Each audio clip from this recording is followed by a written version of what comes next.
Businessman Opinion. Mitra bisnis baik kalangan buruh, pemerintah maupun pengusaha mengakui gelombang PHK yang terjadi khususnya di sektor tekstil dan produk tekstil terus terjadi bahkan semakin membesar. Namun di sisi lain sejumlah asosiasi buruh dan partai buruh tetap bersikeras meminta kenaikan upah minimum sebesar 10% tahun depan. Nah, apa komentar Anda mengenai permintaan kenaikan upah 10% di tengah situasi PHK yang masih terjadi ini? Silakan berikan opini Anda di 633-9160 atau WhatsApp call di 0816-924-924. Kalau menurut saya ini sih suatu yang si malakama ini dilematis. Dimakan bapak mati, nggak dimakan ibu mati. Karena apa? Harga naik semua, sedangkan dagang nggak laku. Jadi gimana ini? Jadi gue bisa bareng-bareng aja jatuh runtuh bareng-bareng runtuh udah. Yang satu sisi minta kenaikan gaji, yang satu sisi nggak bisa memberikan kesejahteraan. Jadi kalau bisa ya bareng-bareng aja jatuh semua, runtuh semua. Nggak ada lagi yang bisa dipertahankan karena masalahnya udah begitu crowded sekali nih. Dagang nggak laku ini, sepi. Udah gitu tuntutan makan begitu luar biasa. Gaji minta dinaikin, tapi pabrik nggak mampu untuk bayar. Itulah, jadi dilematis lah. Coba di Indonesia nggak semua buruh, cuma ada pentolannya dong ya. Pentolannya diciduk aja, dia memperkeruh suasana. Mereka kan nggak ngerti dagang. Contoh sekarang nih saya dagang. Saya buka pabrik, kok kamu yang nentuin harga? Bener nggak? Pengusaha juga punya nurani dong, punya kultur dong, bener nggak? Iya. Mereka juga butuh kalau kita punya kelebihan. Gaduh, saya kerja di Pulau Gadung, dia tetap tahankan. Kita banyak kelebihannya. Ya cuma inilah bangsa kita hukumnya kacau, jadi nggak berani ciduk pentolannya. Ya nggak? Kalau bisul kan udah dipencet habis nana, kok udah hilang kan, sembuh. Nah itu tergantung Pak Prabowo berani nggak gitu. Kalau nggak nanti masa depan ya buat saya sih kadang untung rugi ya. Kesian tau nggak rakyat kita. Ya juga gitu. Kalau bisa anak-anak jangan banyak-banyak, ini pusing juga kayak orang Korea, Jepang nggak mau punya anak tuh. Tapi juga dibatasin. Ya tergantung kalau Prabowo udah gimana masa depannya. Kalau nggak pada di Indonesia kan banyak pentolannya, udah diciduk aja. Baru bisa selesai kayak di Tiongkok, di Korea Utara kan. Itulah pada penakongkuan Anita. Iya, kita semua tahu bahwa keadaan ekonomi sangat sulit buat warga negara kita atau rakyat Indonesia, baik di kalangan para pengusaha atau majikan ataupun di kalangan para pekerja. Jadi kalau ingin mencari solusi tentang gaji, kenaikan gaji atau hal-hal lain tentang pekerjaan itu, hubungan industrial antara majikan dan pekerja ya dinegosiasi sajalah antara majikan atau pengusaha dan pekerjanya, karena keduanya situasinya sangat sulit. Memang benar seperti kata Pak Wadi tadi, ya dimakan mati nggak dimakan mati tuh buahnya gitu ya. Pada kelaparan semua nanti pada akhirnya bisa-bisa pada ya di bawah semua, tidak ada lagi yang di atas bisa-bisa. Kemungkinan betul, walaupun dalam faktanya masih ada. Dan kalau tentang diciduk tuh yang main politik, kok buruh untuk memperjuangkan nasib malah dijadikan mainan politik. Ya orang politik kayak begitu. Cuman memang di negara kita dikuasai mereka, orang-orang pemain politik itu. Kita kan tahu politik di Indonesia penuh sandiwara, gitu ya. Siapa aja yang jadi di eksekutif, legislatif, yudikatif, itu udah sandiwara kemungkinan besarnya gitu. Ada uang yang beredar di situ atau skenarioan, itu kedua-duanya dilakukan. Kalau nggak seperti itu nggak jadilah pejabat di eksekutif, legislatif, yudikatif. Lalu mereka di backingnya tidak dilindungi, di backingnya aparat keamanan tuh banyak yang melindungi, kan dapat saweran kemungkinan ya. Banyak yang melindungi, kemungkinan oknum-oknumnya. Nah, kalau negara kita seperti ini terus, kira-kira negara kita berubah lebih baiknya kapan? Tidak ada yang bisa menjaminnya, kecuali pemilu dibikin jujur, rekrutmen ASN dibikin benar-benar jujur, semua hal jadi aparat keamanan atau jadi aparat negara dibikin jujur, benar-benar jujur, bukan pura-pura jujur seperti selama ini terjadi gitu ya. Kemungkinan sudah. Terima kasih, Assalamualaikum warahmatullahi wabarakatuh. Ada kepikiran aja sih. Karena kan banyak sekarang ya yang warga negara dari Tiongkok itu ya langsung jualan ke sini gitu loh. Mereka pakai KTP orang sini, sewa atau gimana. Jadi ya mereka, jadi kita udah nggak bikin sendiri, kita nggak mungkin menang lawan mereka. Mereka kan harganya murah banget gitu loh. Jadi ya gimana, pada tutup lah gitu loh. Jadi istilahnya naik gaji atau nggak naik gaji tetap aja tutup, ya kan. Jadi impor ini ada itu di Bali juga banyak yang itu mereka orang-orang asing itu sewa lahan, dia bikin villa, bikin apa, hotel atau apa. Jadi udah itu ada juga yang buka jasa penyewaan motor juga gitu loh. Jadi kita lihat ini masalah orang luar nih, jadi ngambilin pekerjaan kita gitu loh. Jadi banyak channel-channel yang hilang gitu loh. Jadi gimana? Bukan masalah ya. Kalau nggak ada yang, kalau perusahaannya nggak bisa bertahan ya gimana mau gaji? Nggak usah mikir naik gaji. Mau gimana mau gaji orang aja nggak bisa gitu. Itu aja sih. Sebetulnya begini ya. Kita mesti melihat gitu loh bahwa mereka juga hidupnya juga berat, ya kan. Cuman kelemahannya kita punya ini adalah orang-orangnya kurang rajin gitu loh, kurang rajin dan kurang kreatif buruh kita ini gitu. Contohnya begini, saya punya teman, dia ini di tanah, tapi dia juga ada import. Saya tanya dia, loh, kenapa you import juga? Pergunakan dong labor-labor di Indonesia ini. Dia ngomong, beda dia ngomong. Di Indonesia, untuk baju misalnya, minta modelnya dirubah dikit-dikit gitu ya. 5 model aja gitu. Yang jahit udah ogah-ogahan, dia ngomong. Sedangkan kalau di China, dia ngomong, you mau pesen 25 macam variasi, mereka bikinkan. Nah, di sini kita juga perlu gimana ya? Kita juga perlu buru-buru kita ini juga perlu diberi pengertian gitu loh. Karena pengalaman saya ada ya, teman saya ada pabrik sepatu di daerah Bogor sana, masuk lagi. Mau disuruh bikin Nike apa segala macam. Kulit yang bagus pun bisa buru-burunya. Karena mereka itu memangnya luar biasa. Tapi nggak banyak gitu loh. Buru-buru di Indonesia yang bisa dikembangkan sampai begitu. Ini juga satu problem ini. Soalnya ya pemerintah juga harus membantu untuk meningkatkan bagaimana mitos kerjanya ini loh. Terutama mitos kerjanya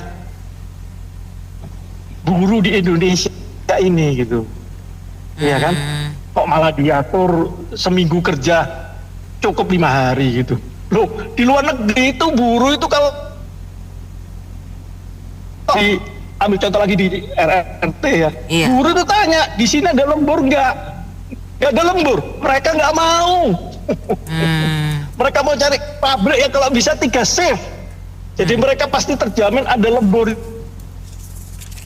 Ada shift panjangnya atau bagaimana, karena mereka itu kerja itu setengah jam loh, bukan 1 jam gitu loh. Jadi ya memang kita kalah kompetitif gitu. Jadi ya bagaimana gitu, kalau kalah kompetitif ya udah, kita nggak bisa nyalakan orang sana sini gitu. Kalau tadi katakan ngomong mereka apa buka restoran apa di sini pakai inilah, kok bisa mereka kok bisa, kok kita nggak bisa ya. Jangan menyalahkan orang lain mestinya, ya salahkan diri kita gitu. Kenapa kita kalah dengan orang lain gitu? Mestinya begitu ya. Jadi kita bisa maju baru. Kalau kita hanya menyalahkan aja, meminta fasilitas saja, nggak bisa gitu. Ini satu problem gitu ya. Nah, ini persoalannya dari tahun ke tahun terus kayak begini ya. Nah, memang benar pengusaha mengeluh, kemudian kaum buruh juga mengeluh. Nah, kenapa berulang-ulang kali? Karena menurut saya kita semua tidak melihat akar persoalannya di mana sebenarnya. Terus aja kaum buruh itu cuma melihat persoalannya gaji kita kecil, upah kita kecil. Pengusaha cuma lihat terus aja itu membebani, nanti kita usahanya makin berat ya. Persoalannya sebenarnya saya mengatakan ini benaran saya amati dan saya alami ya. Persoalannya adalah sebenarnya kenaikan harga barang atau istilah kerennya itu inflasi di Indonesia ini yang luar biasa. Saya nggak berbicara inflasi versi BPS ya. Kalau ada orang yang lain saya nggak tahu apa, cuma saya. Saya dari dulu mengatakan ngawur itu. Saya paling nggak percaya tuh. Ya, itu metode yang mereka lakukan ngawur. Saya berani tantang tuh. Kalau pas FM fasilitasi kasih saya forum bicara, saya kupas tuh. Itu metodenya ngawur tuh. Inflasinya cuma tuh 3%, 5% tuh ngawur. Saya mengatakan, coba aja dicek ya. Harga barang di Indonesia itu, ini saya bicara barang apa aja umum ya, gitu, terutama untuk kebutuhan sehari-hari. Itu setiap 6 bulan itu, Anda pergi lihat di supermarket, di toko, setiap 6 bulan itu naik 5-15%. Setiap tahun, artinya kali 2, itu 10-30%. Saya bisa menyebut barang apa aja, kebutuhan sehari-hari, mau shampoo, mau tisu, mau apa aja, ya. Nah, ini sebenarnya sumber persoalannya, ya. Seberapapun gajinya, saya bilang jangankan UMR sekarang, 5 juta itu memang mau hidup bagaimana? Dinaikin juga 10%, dinaikin 6 juta juga tetap nggak bisa. Ya, karena kenaikan gaji kita itu jauh lebih kecil daripada kenaikan harga barang. Dan barang itu barang kehidupan sehari-hari ya, yang memang kita butuh untuk hidup sehari-hari. Gitu. Nah, lantas persoalannya kenapa di harga naik begini? Ini yang tidak pernah diadres oleh presiden yang berganti, termasuk presidennya sekarang. Presiden pilihan saya Pak Prabowo ya. Mudah-mudahan Pak Prabowo atau timnya mendengar ya.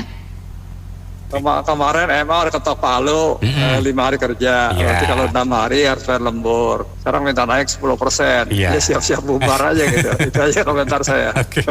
Bahaya. Jadi artinya nih mereka menuntut sesuatu yang kadang-kadang tidak melihat kondisi pragmatis atau paradigma yang terjadi. Keadaan ekonomi yang kurang baik-baik saja ini tidak dijadikan titik acuan mereka. Mereka menganggap itu sebagai hal yang biasa-biasa saja dan bisa ditangani oleh para pengusaha gitu loh. Itu banyak perusahaan-perusahaan garmen yang nutup dengan jumlah karyawan yang sedemikian banyak, tidak bisa mencakup menutupi kos mereka gitu loh. Jadi mestinya sih Partai Buruh ini harusnya memikirkan gimana kerjasama dengan pengusaha-pengusaha gitu loh, karena kenaikan daripada persetujuan itu kan harus dihadiri oleh tripartit ya, pengusaha maupun kaum buruh sendiri maupun dari pihak pihak dari pemerintah daerah gitu loh. Jadi kalau tidak tercapai kesepakatan tidak bisa demikian gitu loh. Nah kalau dipaksakan makanya itu menjadi pengaruh buat investor luar yang tidak akan menanamkan modalnya gitu loh. Karena keseringan mereka itu kan setiap tahun harus menaikkan nilai upah yang sedemikian aduhai sehingga membuat keinginan mereka pihak luar untuk menanamkan modal jadi buyar gitu loh, ambiar jadinya. Saya kira ini tidak bisa diturutin ya, kemauan-kemauan seperti itu. Itu aja. Ya, kalau sama memang kalau saya Pak ya memikir sama kayak Bapak tadi. Ya kan?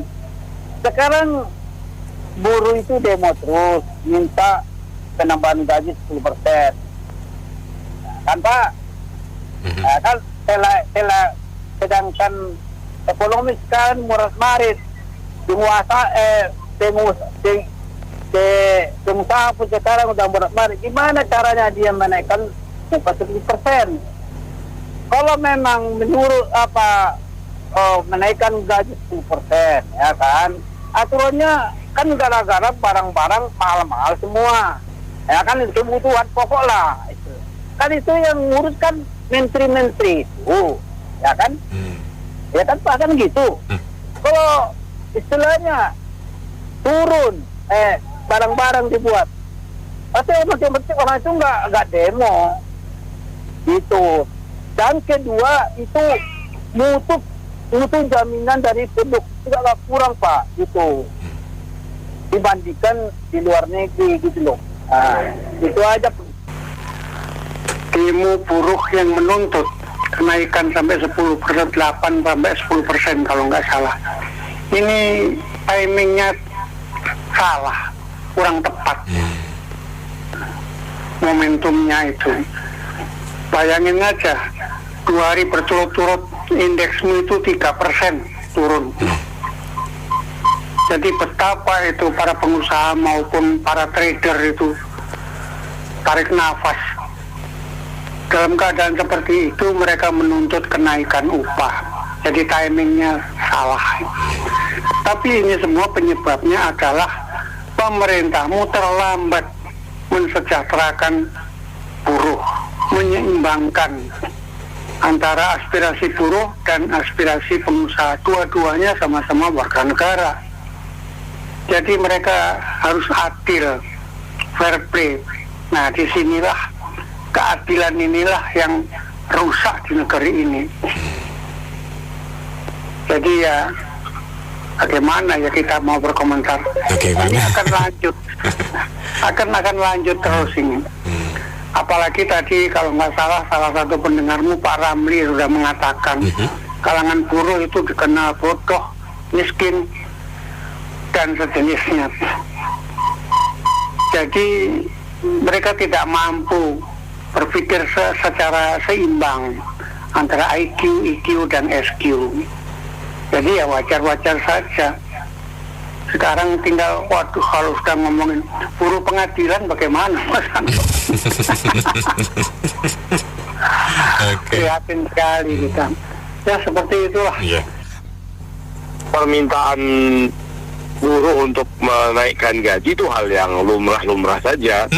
Walaupun di Indonesia, buruh di Indonesia itu kan dianggap kelas bawah, kemudian bodoh, kemudian hina, dina, dan sangat tidak tidak perlu dihargai. Jadi kalau ada pendapat dari organisasi buruh atau dari oknum buruh, maka itu pendapat dari orang bodoh, rendahan, miskin, dan pasti masukan dan pendapatnya itu tidak berharga. Kira-kira begitu.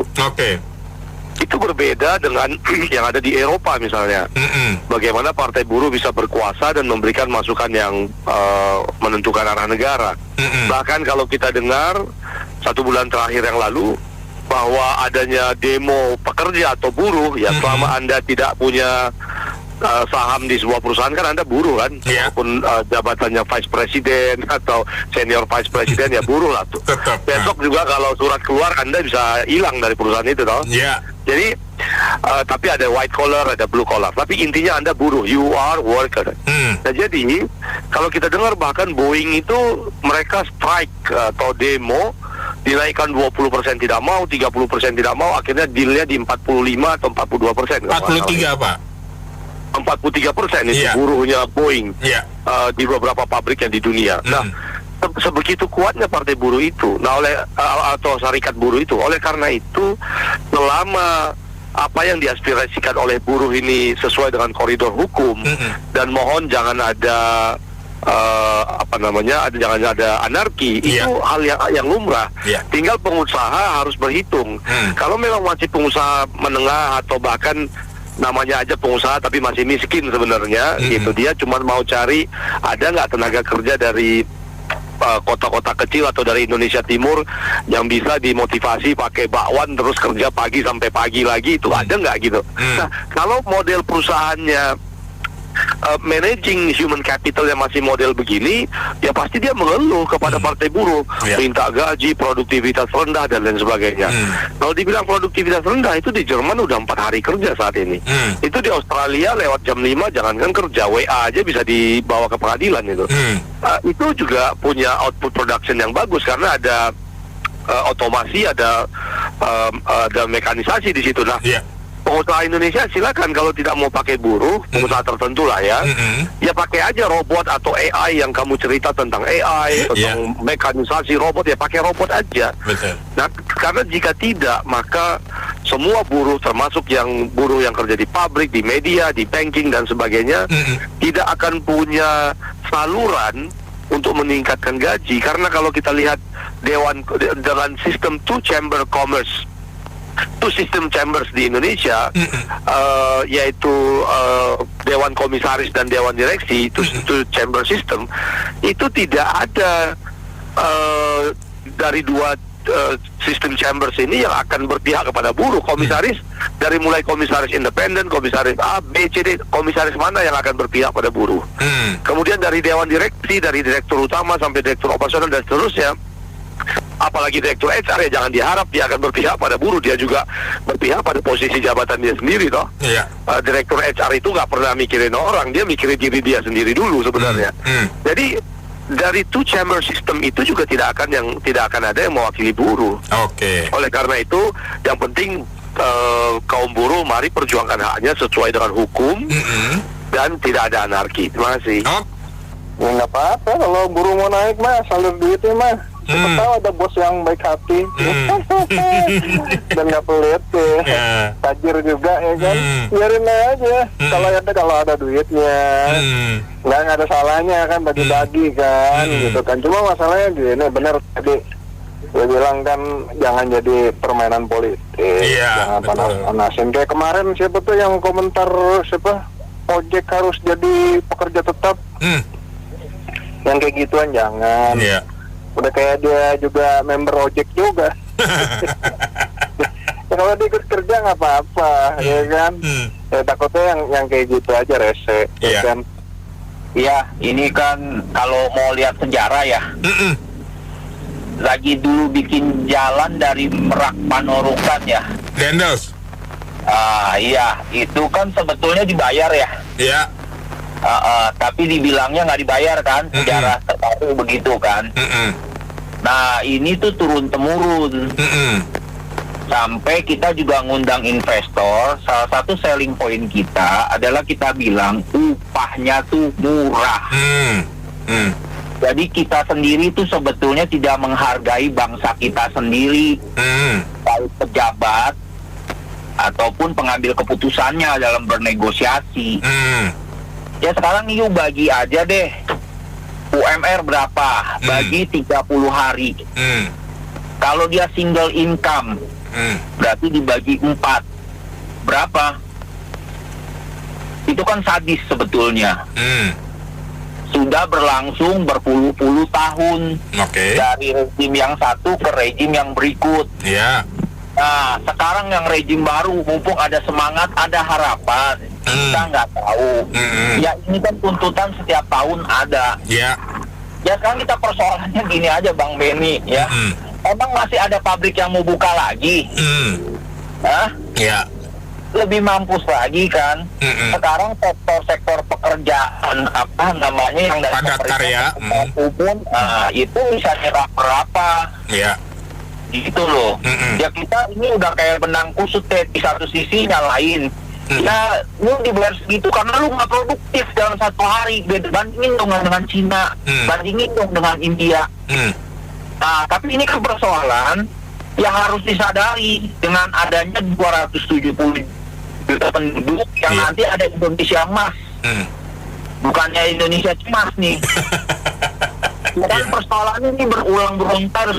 Katanya banyak orang pintar, apalagi sekarang didukung dengan banyaknya kabinet gitu yang isi. Bahkan ada perlindungan tuh, bagus tuh. Itu kan artinya nggak bisa nampung lagi. Kita udah ada fokus nih buat perlindungan tenaga kerja yang di luar tuh ada departemennya sendiri. Sekarang persoalannya gini, ini saya nggak tahu nih Pak FM juga ngangkat begini ya ke depan ya. Ini orang wajar nggak? Ya kita ya tanya aja deh, dengan gaji segitu, dibayar segitu di negara kita yang sudah berlangsung tahun ke tahun gitu loh.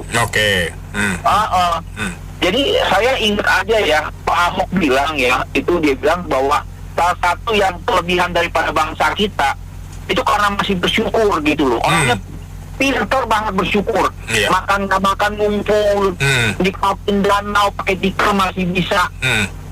Nah kata Pak Ahok, itu yang salah, dimanfaatin kebaikan hati nurani bangsa ini untuk ditekan rakyatnya. Jadi karakternya makin jelek gitu loh.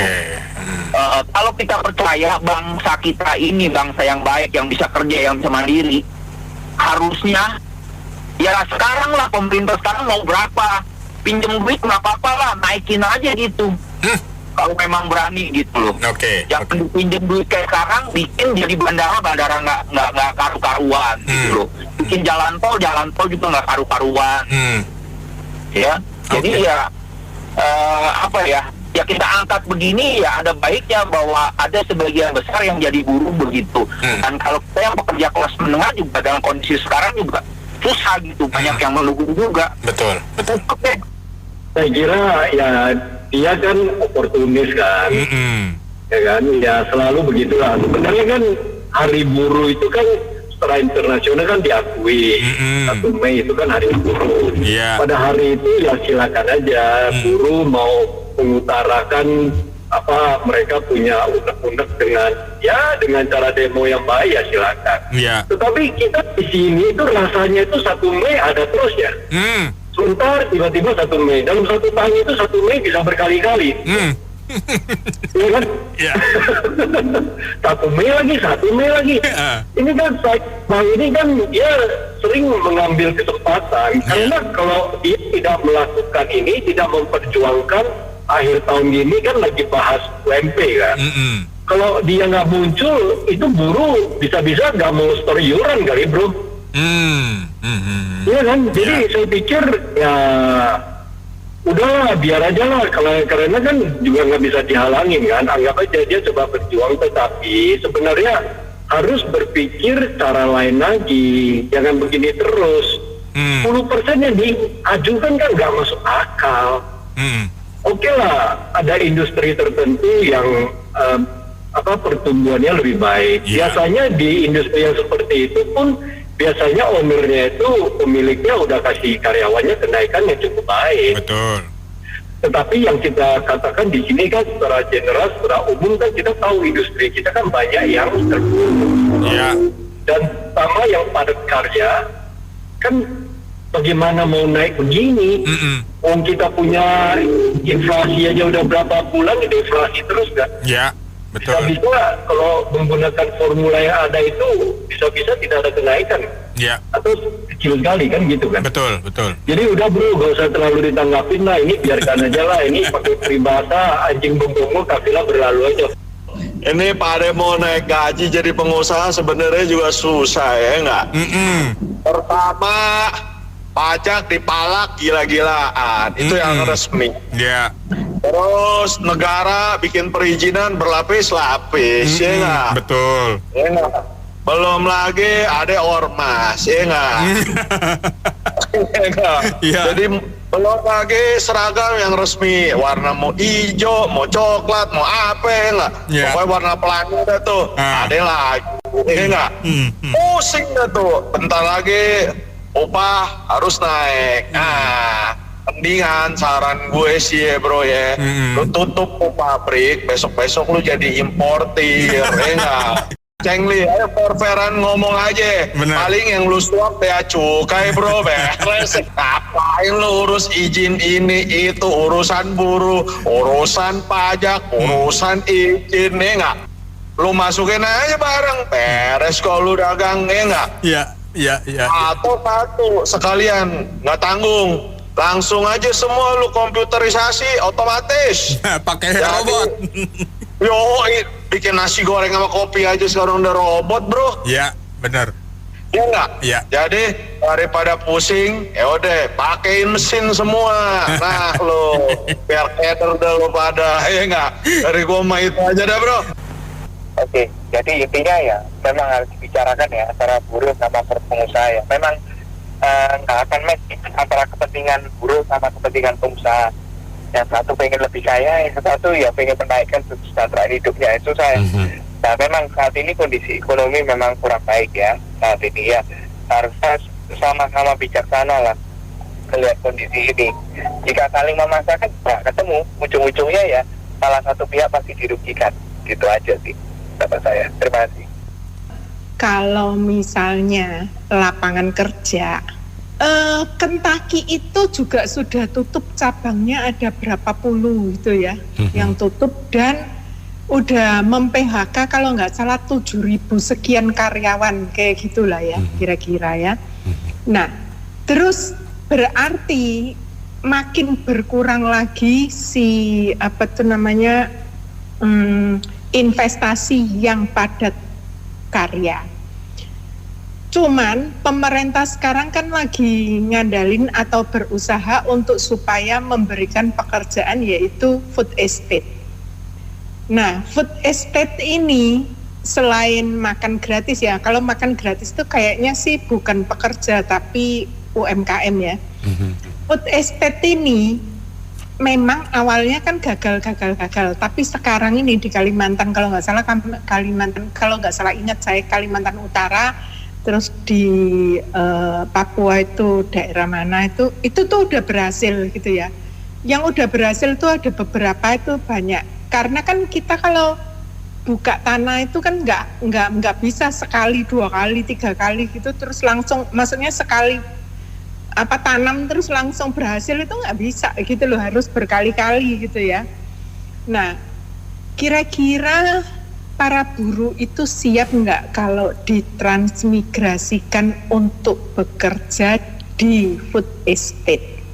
Even food estate itu juga menggunakan teknologi, tapi kan bagaimanapun juga masih membutuhkan orang untuk memanen, untuk melakukan traktornya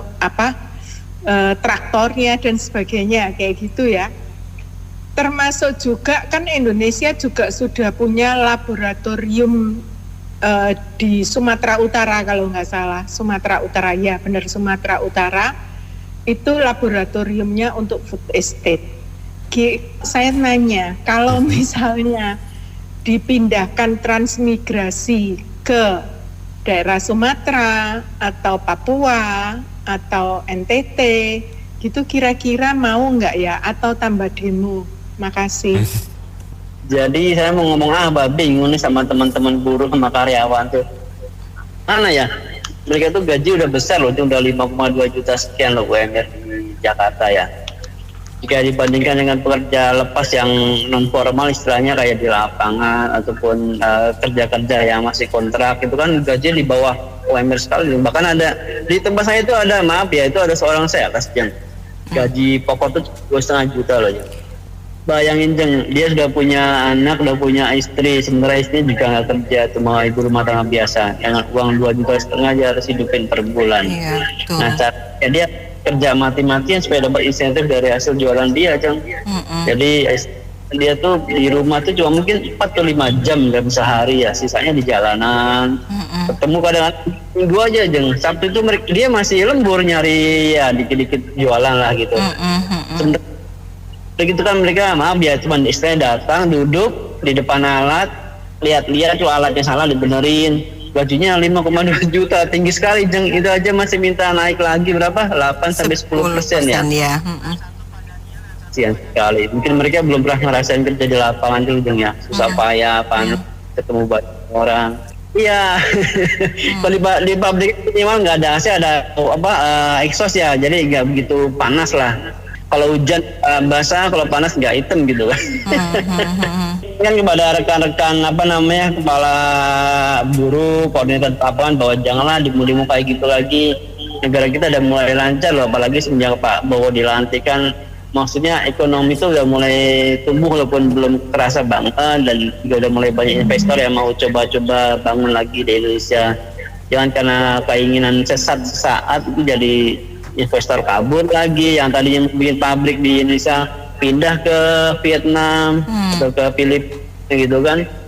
Kalau seandainya dipecat, siapa yang mau ganti? Gitu, apakah mereka mau ganti mereka? Kan enggak. Jadi mungkin setelah demo kita hidup berdampingan damai aja, yang penting makan siang tetap jalan. Iya, kayaknya fenomena tuntutan seperti ini bukan baru tahun ini ya, tahun-tahun sebelumnya kan juga ada. Ya, ada 2 hal sih saya mau komen ya. Satu, dari contoh pemerintah yang baru, kan kita mau sebetulnya reformasi birokrasi, tapi menterinya banyak. Kan jadi mereka kan ngelihat dong, contoh yang di atas saja begitu, ditambah lagi 1 menteri aja bisa ada 3 wakil menteri, begitu loh. Belum lagi menterinya yang minta nambah-nambah anggaran, kurang gitu loh. Menteri aja kurang anggarannya gitu. Ya, harusnya dimengerti nih, menteri aja berasa kurang, apalagi buruh gitu.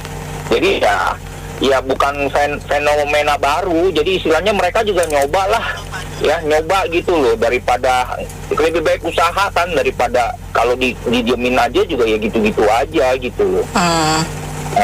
Terus yang kedua, ya yang terbawa untung kan kalau kita dalam perusahaan kan nanti merembet ke level staff, level manajer, ke level direksi.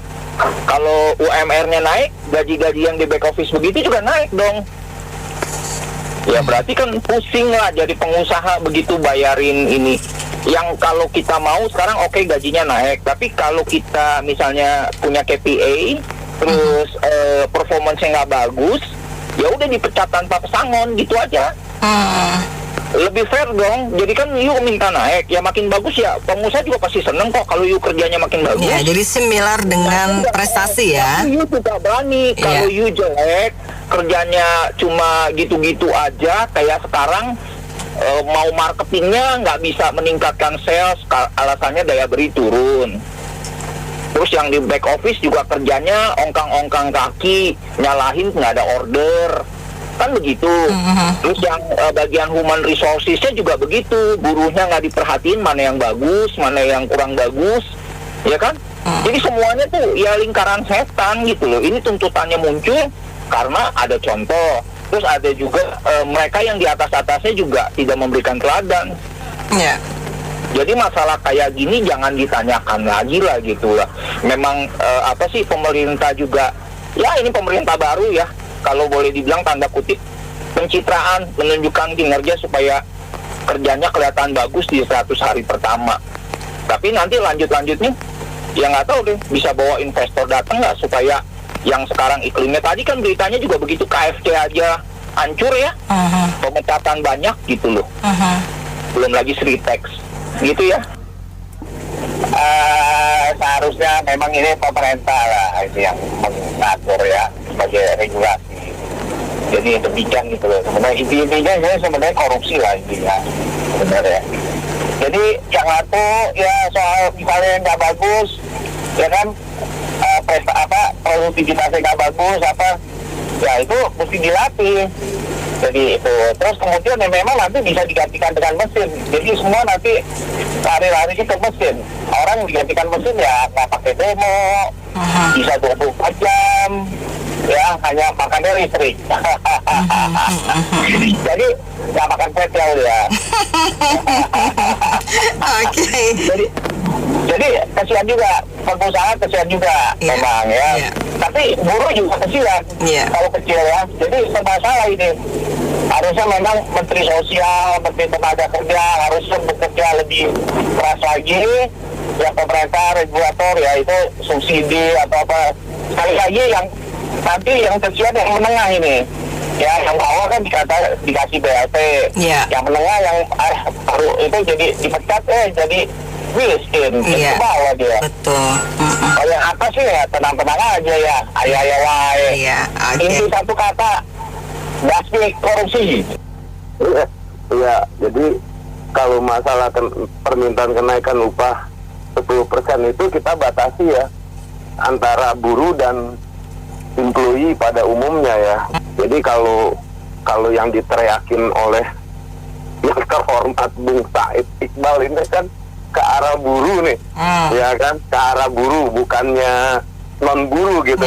Betul, blue collar and white collar. Nah jadi kalau tadi pendengar sebelumnya ini bicara ada sales yang gajinya 2 juta, saya bisa tambahin kurir aja mau terima harganya 1,5 juta sekarang. Iya. Betul. Daripada di rumah diomelin bininya gitu, diomelin istrinya, lu keluar aja lah, ngapain lu di dalam rumah gitu. Udah ngusir anaknya yang main di dalam ya kan, cuman ngambilin makanan buat makan sore. Nih sang suami nggak ada kerjaan gitu loh, diusir juga sama sang istri gitu loh. Ya kan, akhirnya dia terima 1,5 juta. Memang kita tahu Bu Nena, kondisi sekarang ini bukan hanya Indonesia gitu loh. Dunia ini lagi terjadi perlambatan ekonomi gitu loh. Ya kan, kita lihat aja sekarang rupiah kita aja udah hancur lagi nih gitu loh. Jadi balik lagi gitu loh. Jadi kalau kita sorotnya aksi demo ini yang dikomandoi oleh yang terhormat Bung Said Iqbal ya. Jadi kalau kita ya harusnya berpikir ulang ya, bagaimana kalau mau jadi influencer ya kan, nah mencari popularitas doang.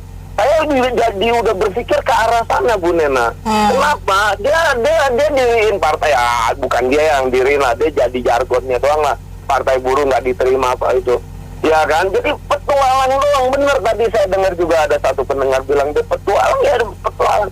Kalau dia mau jadi pejuang, ya yang sesuai dengan koar-koarnya itu, ya seharusnya tidak hanya tuntut gitu. Seharusnya kalau saya mau ajarin dia ya berpikir agak cerdas, coba dong dia datangi secara simpatik, bicara santun. Saya mau nih membantu para buruh yang kena PHK di Stritek, ya kan? Apalah dia bisa bantu mencari perusahaan-perusahaan pabrik-pabrik lain gitu loh. Ya siaplah jadi istilahnya di podcast ini juga nggak apa-apa gitu loh. Yang penting memang dia berjalan di arah yang berbeda gitu loh ya. Lalu mau jadi pejuang buruh ya, belum lagi mau masuk sebagai martir buruh gitu loh. Nggak kayak ke situ gitu loh. Ya. Sekarang ini kita udah kerja keras, tapi memang hasilnya tidak seperti yang diharapkan. Ya sebagai pengusaha bidang peternakan saya itu susah karena harga telur itu murah. Iya. Harga telur itu murah. Ayam juga turun ya, Pak. Iya, padahal pakan naik, jagung naik, katol naik. Ini katol naik nih karena nggak ada yang panen, katol naik. Nah, kalau buruh tenaga mau naik ya saya bilang aja. Kamu kan tahu catatan masukan bulan ini keluar pakan berapa, penjualan berapa, ada untung tidak, hanya untuk bayar kamu aja susah, jadi jangan minta. Ya ini Said Iqbal itu kan dia kan nggak pernah jadi pengusaha, dia nggak tahu bagaimana sulitnya itu pengusaha kan seringkali diomongkan oleh situasi ya toh, situasi yang harga turun naik itu biaya produksi. Ya toh, pajak dan sebagainya. Dia nggak tahu, hanya tahunya dibayar dia. Harusnya orang Said Iqbal itu ya aja dipertieskan saja. Menuntut kenaikan gaji itu memang ya hak-haknya kaum buruh. Tapi jangan memantok harus sekian persen. Yaitu harus disesuaikan dengan prestasi. Waktu dulu waktu kecil Abdul Ghafur ikut engkau di Sesre. Sesre itu Surabaya ya Mbak. Abdul Ghafur itu pinter loh. Itu kamu minta gaji berapa? Saya enggak. Saya menunjukkan prestasi saya bagaimana. Nah itu lama-lama majikan tuh juga tahu, Abdul Ghafur jebule kok sregep. Nah, bukan kerjaannya juga dikerjakan, tidurnya di situ, makannya juga sedikit. Juga bisa bahasa Mandarin, nah majikan tuh seneng. Nah itu diberi gaji yang sesuai. Mungkin ada keperluan, bos saya besok pinjam uang ya bos, di keluarga saya memerlukan biaya, dikasih gitu loh. Jadi kalau memantau itu saya kira kurang bagus, kurang bagus. Kalau barangkali ya saat ini ya mohon ditunda dulu lah. Kenapa? Memang lagi makan tabungan kan rata-rata menengah ke bawah kan. Nah sementara itu kan indikasinya bahwa pengusaha juga kan lagi sulit ya. PHK di mana-mana. Mungkin kalau sifatnya per wilayah, tapi hampir rata kan, nggak, artinya kondisi ekonominya saat ini ya hampir merata kondisi seperti itu. Oleh karena itu ya dipending. Memang bagai buah si malakama. Kalau dinaikin karena faktor kebutuhan, ya, tapi mana lebih baik? Semua di semua tutup pengusaha, nggak ada yang pekerjaan lagi. Nah, jadi dibaca situasi yang terbaik lah. Mungkin belum pada waktu yang tepat kalau untuk kita menuntut kembali. Mungkin itu. Oleh karena itu, sudah beberapa lama ini perusahaan-perusahaan itu lebih cenderung ke kerja kontrak. Jadi yang karyawan tetap itu sudah pelan-pelan dikurangi atau memang semuanya sudah disingkirkan, dikasih pensiun dini dan sebagainya, diganti dengan karyawan kontrak. Kalau karyawan kontrak mau easy lah ya, itu kontrol ya.